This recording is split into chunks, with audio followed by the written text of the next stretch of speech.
Hello everyone. ఏంటి cooker చూపిస్తుంది డైరెక్ట్‌గా అనుకుంటున్నారా? మరొక కుకింగ్ వీడియోతో వచ్చేసానండి. ఫస్ట్ అయితే నేను కర్రీ ప్రిపేర్ చేసేస్తూ ఉంటాను. అసలు ఏం కర్రీ చేస్తున్నాను అని గెస్ చేసి కమెంట్స్‌లో కమెంట్ చేయండి. ఫస్ట్ అయితే కుక్కర్ తీసుకొని అందులోకి ఆయిల్ అయితే వేసేసాను. ఒక 1-1.5 టేబుల్ స్పూన్స్ ఆఫ్ ఆయిల్ వేసాను. సో, ఆయిల్ అనేది కొంచెం హీట్ అయిన తర్వాత అందులోకి ఇప్పుడు నేను ఆనియన్స్ అనేవి యాడ్ చేశాను. జస్ట్ ఒక 2 ఆనియన్స్ యాడ్ చేశాను.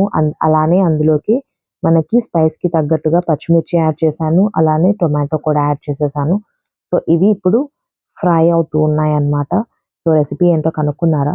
కనుక్కోలేదా? చూసేయండి వచ్చేస్తుంది కూడా. ఇంకా ఇందులోకి ఇప్పుడు నేను బ్రింజాల్ కూడా యాడ్ చేశాను. వంకాయ యాడ్ చేశాను. ఆనియన్, పచ్చిమిర్చి, టొమాటో, వంకాయ ఇవన్నీ కూడా కుక్కర్‌లో ఆయిల్ వేసి జస్ట్ ఫ్రై చేస్తున్నాను. ఇప్పుడు వచ్చింది మన అసలైన ఇంగ్రీడియెంట్ అనపగింజలు. అనపగింజలు పితికి పప్పు వేసుకుంటాం కదా! సో, పితికి పప్పు కాకుండా అనపగింజలుంటే అనపగింజలు కూడా వేసేస్తున్నాను. ఇప్పటికైనా గెస్ చేసారా అసలు ఈ కర్రీ ఏంటి అనేసి?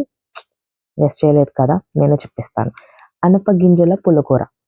సో, పుల్లకూర పుల్ల పుల్లగా తింటూ ఉంటే సూపర్‌గా ఉంటుంది కదా!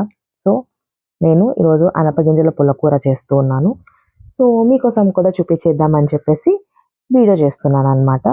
సో, ఫైనల్‌గా అన్ని ఇంగ్రీడియెంట్స్ అయితే ఆయిల్‌లో వేసి అలా కాసేపు కొంచెం ఆయిల్‌లో వాటికి స్నానం చేయించిన తర్వాత, రోస్ట్ అయిన తర్వాత సో, వాటిల్ని ఇప్పుడు నేను ఉడకపెట్టేస్తాననమాట. సో, ఇందులోకి ఉడకపెట్టే ముందు కొన్ని ఇంగ్రీడియెంట్స్ వేయాలి.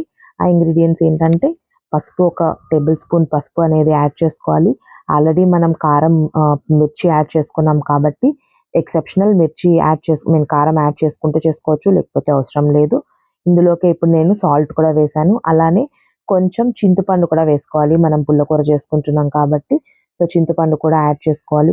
పుల్లగా సంగటి చేసుకొని పుల్లగా పుల్లగూర వేసుకొని తింటూ ఉంటే అసలు ఉంటుంది మజా.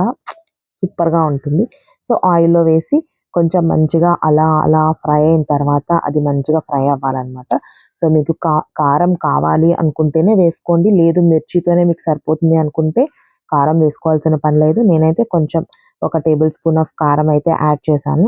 సో, దీన్ని మంచిగా ఫ్రై చేసిన తర్వాత ఇది ఓన్లీ ఆయిలే వేశాను చూడండి. ఇప్పటి వరకు నేనసలు వాటర్ కంటెంట్ అనేది ఎక్కడ యాడ్ చేయలేదు. ఎందుకంటే మనకి టొమాటోలో కూడా వాటర్ కంటెంట్ ఉంటుంది. ఫ్రై చేసేటప్పుడు ఆయిల్‌లోనే మంచిగా ఫ్రై చేయాలనమాట. సో, ఇప్పుడు లాస్ట్‌లో నేను వాటర్ అనేది యాడ్ చేశాను. ఇక్కడ మీరు చింతపండు వాటర్ కూడా యాడ్ చేసుకోవచ్చు. నేను డైరెక్ట్‌గా కొంచెం అంటే కొంచెం చింతపండు వేశాను. మీరు ఇక్కడ చింతపండు నీళ్ళు కూడా వేసుకోవచ్చనమాట. నానబెట్టి చింతపండు వాటర్ కూడా వేసుకోవచ్చు. సో, ఇందులోకి ఇప్పుడు మీకు కారం అంతా సరిపోయిందా లేదా చూసుకొని విజిల్ అయితే పెట్టేసేయాలి. చాలా ఈజీ రెసిపీ. తొందరగా అయిపోతుంది. సో, విజిల్ పెట్టేసి ఒక 3-4 విజిల్స్ కూడా పెట్టుకోవచ్చు. సో, 4 విజిల్స్ పెట్టేసిన తర్వాత తీసేసేయాలనమాట.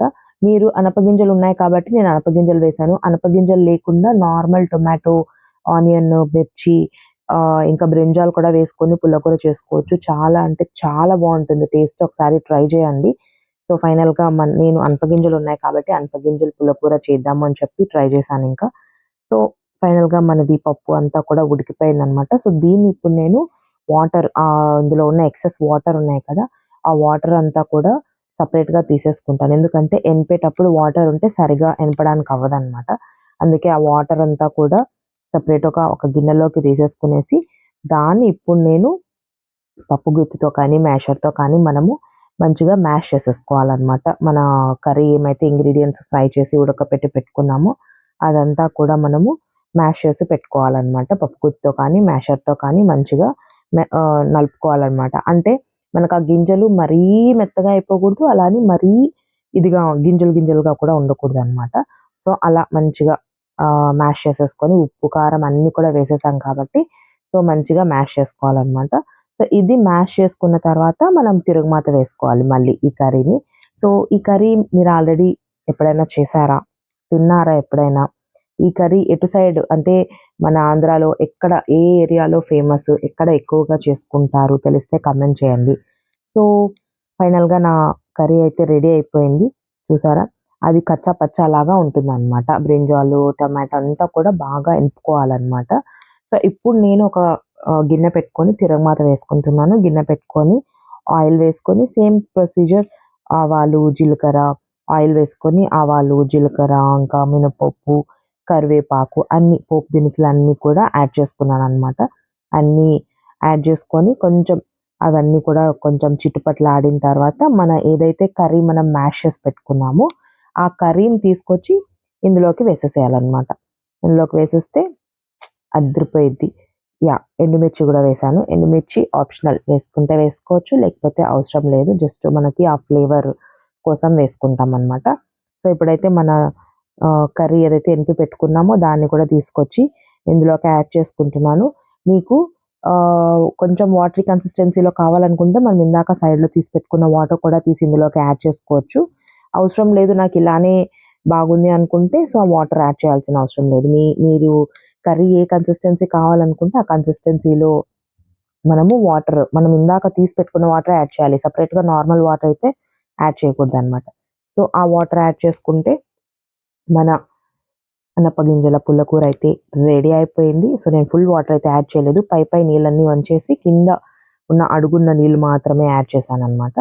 సో, మన అనపగింజల పుల్లకూర అయితే రెడీ అయిపోయింది. సంగటిలోకి అదిరిపోయిద్దనమాట. వేడి వేడి సంగటి, రాగి సంగటిలోకి పుల్లగూర వేసుకొని అలా సంగటి కొంచెం పుల్లగూర కొంచెం ఎక్కువగా తింటూ ఉంటే సూపర్‌గా ఉంటుంది.